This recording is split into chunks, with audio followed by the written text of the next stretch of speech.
যে প্রচুর পরিমাণ জঙ্গিবাদী এলিমেন্ট কিন্তু অলরেডি মুক্ত অবস্থায় ঘোরাফেরা করছে, এবং যেহেতু তারা আইডিওলজিক্যাল কারণেও গণতন্ত্র বিরোধী, এবং এই মুহূর্তে তাদের আসলে রাষ্ট্রের যে সক্ষমতা সশস্ত্র বাহিনীর, সেই সশস্ত্র বাহিনীর সক্ষমতা প্রশ্নবিদ্ধ।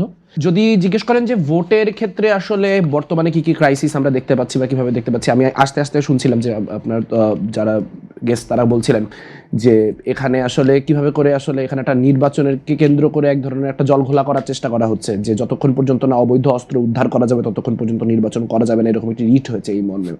তো এটিকে আসলে আমি দুইটা দিক থেকে দেখতে চাই। প্রথমত হচ্ছে যে আসলে রিট করার বিষয়টি স্পষ্টতই বোঝা যাচ্ছে যেটা নির্বাচনকে বানচাল করার একটা প্রয়াসের অংশ হিসেবে করা হচ্ছে, কারণ নইলে এইরকম সময় এসে এই জায়গায় হঠাৎ করে এই আলোচনাটাই তুলে আনার কোনো জায়গা ছিল না। তবে একই সঙ্গে এই কথাটাও বলা দরকার যে বাংলাদেশে কিন্তু এই মুহূর্তে একটা বড় ক্রাইসিস আছে, যে ক্রাইসিসটা আমরা গত 2-1.5 বছর ধরে কেউ কোনোভাবে স্বীকার করছি না।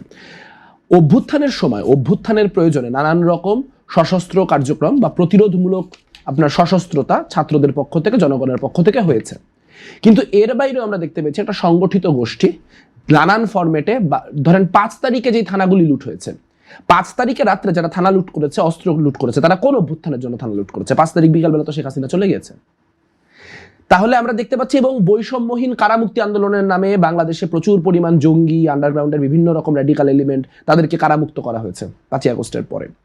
তো যেই মুহূর্তে আসলে একটা নির্বাচন আসছে, সেই মুহূর্তে কিন্তু আসলে এই যে গোষ্ঠীগুলি ছিল, আমরা গত 1.5 বছরেও তাদের অনেক কার্যকলাপ দেখেছি, কিন্তু আমরা দেখতে পাবো যে এক ধরনের ক্রিমিনাল এলিমেন্টের সোসাইটির ভিতরে এক ধরনের একটা বারবারন্ত কিন্তু এই নির্বাচন কেন্দ্র করে হবে। আমরা ইতিমধ্যে জানতে পেরেছি যে নাহিদ ইসলামের নির্বাচনী কার্যালয়ে সম্ভবত একটি সন্ত্রাসী আক্রমণ হয়েছে, আমি আজকে আস্তে আস্তে শুনছিলাম। তো এরকম ঘটনা, বা আমরা শরীফ ওসমান হাদির হত্যাকাণ্ড দেখেছি।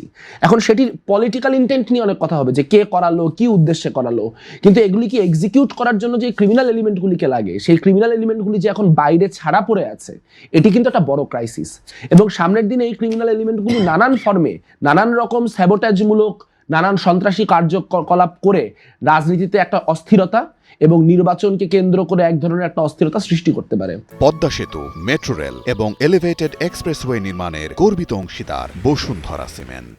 এবং তার আমার সবচেয়ে বড় ভয়ের জায়গা সেটি হচ্ছে নির্বাচনের আগে 2-3 দিন আগে যদি বড় রকমের ভায়োলেন্স হয়, তাহলে আর কিছু না হোক ভোটার টার্ন আউট তো অনেক কমে যাবে। এবং আমরা নিশ্চয়ই চাই না এত বছর পরে একটা নির্বাচন হচ্ছে, যে নির্বাচনে আওয়ামী লীগের বাইরে যে রাজনৈতিক দলগুলি ছিল তারা প্রপারলি অংশগ্রহণ করে একটি নির্বাচন তৈরি করার চেষ্টা করছে। আপনি একটু বলছিলেন যে জঙ্গিরা বের হয়েছে, বিষয়টা একটু স্পষ্ট করে বলবেন কিনা দর্শকদের জন্য? আপনারা দেখেছেন যে বৈষম্যহীন কারামুক্তি আন্দোলন নামে একটি জিনিস করা হয়েছিল, সেই বৈষম্যহীন কারামুক্তি আন্দোলনের মধ্য দিয়ে আসলে যাদেরকে জঙ্গি হওয়ার কারণে বা জঙ্গি সন্দেহে বা জঙ্গি সাজাপ্রাপ্ত হওয়ার কারণে যাদেরকে হচ্ছে কারাগারে রাখা হয়েছিল, তাদের সবার বিষয়ে এই ন্যারেটিভ দেওয়া হয়েছে যে সবাইকেই শেখ হাসিনা এবং আওয়ামী লীগ সরকার ফ্রেম করে জঙ্গি বানিয়ে ঢুকিয়ে রেখেছিল, অতএব সবাইকে নিঃশর্ত মুক্তি দিতে হবে।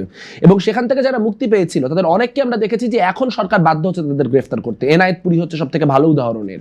এবং পরবর্তীতে যতগুলি মব আক্রমণ হয়েছে, সেটি প্রথম আলো ডেইলি স্টারের অফিসে হোক, সেটি উদিচি বলছি ছায়ানট ভাঙার ক্ষেত্রে হোক, সেটি তার পূর্ববর্তী নানান রকম মব আক্রমণের ক্ষেত্রে, বা আমরা দেখতে পেয়েছি যে ঢাকা বিশ্ববিদ্যালয়ে একজন নারী শিক্ষার্থীকে আপনার সেক্সুয়াল হ্যারাসমেন্ট করার জন্য, ভার্বালি সেক্সুয়াল হ্যারাসমেন্ট করার জন্য এক কর্মচারীকে যখন শাহবাগ থানায় রাখা হয়েছিল, তাকে যারা ছাড়িয়ে নিয়ে গেছিল তাদের পলিটিক্যাল ব্যাকগ্রাউন্ড আপনি দেখবেন যে এটা খুবই কমন হয়ে গেছে, যে প্রচুর পরিমাণ জঙ্গিবাদী এলিমেন্ট কিন্তু অলরেডি মুক্ত অবস্থায় ঘোরাফেরা করছে, এবং যেহেতু তারা আইডিওলজিক্যাল কারণেও গণতন্ত্র বিরোধী, এবং এই মুহূর্তে তাদের আসলে রাষ্ট্রের যে সক্ষমতা সশস্ত্র বাহিনীর, সেই সশস্ত্র বাহিনীর সক্ষমতা প্রশ্নবিদ্ধ, সেই রকম একটা জায়গায় আসলে এরা এরকম নানাবিধ স্যাবোটাজমূলক কার্যকলাপ করতে পারে, এই আশঙ্কা বা ভীতি আমার রয়েছে।